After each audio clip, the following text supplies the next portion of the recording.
2024 के लोकसभा चुनाव में जीरो पर सिमट जाने के बाद बसपा दिल्ली विधानसभा चुनाव में नया सियासी प्रयोग करने जा रही है। लेकिन मायावती अपने करीबी सिपहसालारों के साथ चुनावी बागडोर अपने हाथों में रखेंगे।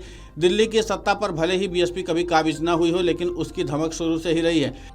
बसपा को कई सीटों पर अच्छा खासा वोट मिलता रहा है। आम आदमी पार्टी के गठन और अरविंद केजरीवाल के राजनीतिक उदय के बाद से बसपा से दलित वोट पूरी तरीके से खिसक गया, जिसे 2025 के चुनाव में वापसी के लिए मायावती ने प्रदेश की सभी 70 विधानसभा सीटों पर पूरे दमखम के साथ चुनाव लड़ने का प्लान बनाया है। इसे लेकर उन्होंने सियासी कसरत भी शुरू कर दी है और दिल्ली चुनाव उनके देख रेख में होगा। हरियाणा विधानसभा चुनाव के बाद ही मायावती ने पहले दिल्ली विधानसभा चुनाव की कमान अपने भतीजे आकाश आनंद के हाथों में सौंपी थी, जिसके बाद माना जा रहा था कि दिल्ली में बसपा प्रत्याशी के चयन से लेकर रणनीति बनाने तक का जिम्मा उनके हाथों में होगा। दिल्ली विधानसभा चुनाव की सियासी तपिश बढ़ने के साथ ही मायावती ने दिल्ली को 5 जोन में बांटकर अपने सिपहसालारों को जिम्मा सौंप दिया है।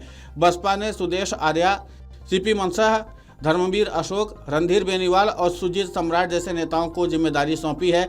दिल्ली के 70 विधानसभा सीटों को बसपा प्रमुख मायावती ने 5 सीटों में बांटा है और 5 जोनल प्रभारियों को उन क्षेत्रों की सीटों को सौंपा है। रणधीर बेनीवाल को हरियाणा बॉर्डर से लगी हुई 10 सीटें सौंपी हैं, जो हरियाणा, चंडीगढ़, पंजाब के प्रभारी रहे। सुदेश आर्या को 16 सीट दी गई है, जिसमें नागलोई जिले की और चांदनी चौक लोकसभा क्षेत्र की सभी सीटें शामिल हैं। सुजीत सम्राट को 12 विधानसभा सीटों की कमान सौंपी गई है। बसपा के प्रदेशाध्यक्ष सीपी सिंह को 3 विधानसभा सीटों की जिम्मेदारी दी गई और धर्मवीर अशोक को 20 विधानसभा सीटें सौंपी गई हैं। बसपा के 5 नेता दिल्ली में उम्मीदवारों का चयन करेंगे और उन्हीं के कंधों पर जीत की जिम्मेदारी होगी। बसपा प्रमुख मायावती खुद भी 15 जनवरी को लखनऊ से दिल्ली में आकर अपना डेरा जमा देंगे। मायावती 15 जनवरी को दिन में लखनऊ में अपना जन्मदिन मनाएंगे और उसी दिन शाम को दिल्ली पहुंच जाएंगी। इसके बाद दिल्ली विधानसभा चुनाव तक मायावती दिल्ली में ही रहेंगी। माना जा रहा है कि मायावती की दिल्ली आने के बाद बसपा के उम्मीदवारों के नाम की घोषणा होगी। इस बार पार्टी का फोकस जो होगा महिलाओं और युवाओं पर है। दागी छवि वाले नेताओं को टिकट नहीं दिया जाएगा। मायावती ने स्वच्छ छवि वाले नेताओं को टिकट देने का निर्देश दिया है। ऐसे में यह देखना होगा कि मायावती के फॉर्मूले को बसपा के दिल्ली जोनल प्रभारी कितना जमीन पर उतार पाते हैं, क्योंकि पार्टी में टिकट वितरण को लेकर अक्सर सवाल उठते रहे हैं। दिल्ली के प्रभारी नेशनल कोऑर्डिनेटर आकाश आनंद बनाए गए थे, तो माना जा रहा था कि विधानसभा चुनाव में टिकट बांटने का काम भी करेंगे। लेकिन मायावती के द्वारा 5 जोनल प्रभारी बनाए जाने के बाद उम्मीदवारों का फैसला आकाश आनंद के हाथों में नहीं रह गया है। आकाश आनंद के जिम्मे दिल्ली में बसपा के लिए सियासी माहौल बनाने की कमान दी गई है।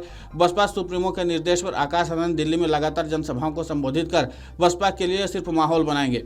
5 जनवरी को दिल्ली के कोंडली स्थित अंबेडकर पार्क में आकाश आनंद एक रैली से दिल्ली चुनाव अभियान का आगाज करेंगे। बसपा के जनाधार को बढ़ाने के लिए डोर टू डोर जनसंपर्क अभियान भी चलाने की रणनीति बनाई गई है।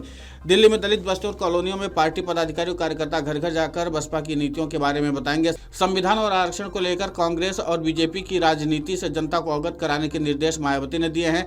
ऐसे में साफ है कि आकाश आनंद दिल्ली चुनाव में बसपा उम्मीदवारों का फैसला नहीं करेंगे, लेकिन जीत के लिए उनके पक्ष में माहौल बनाने की जिम्मेदारी उन्हीं के पास होगी। इस तरीके से आकाश आनंद के सिर पर कांटों का ताज सौंप दिया गया है, जहां पर हार और जीत दोनों का हिस्से उनके सिर मढ़ा जाएगा। Video desk amarujala.com।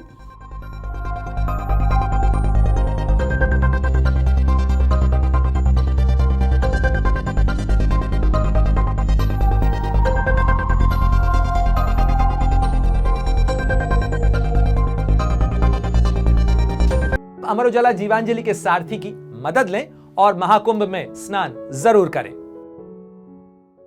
Amar Ujala Jeevanjali के सारथी की मदद लें और महाकुंभ में स्नान जरूर करें।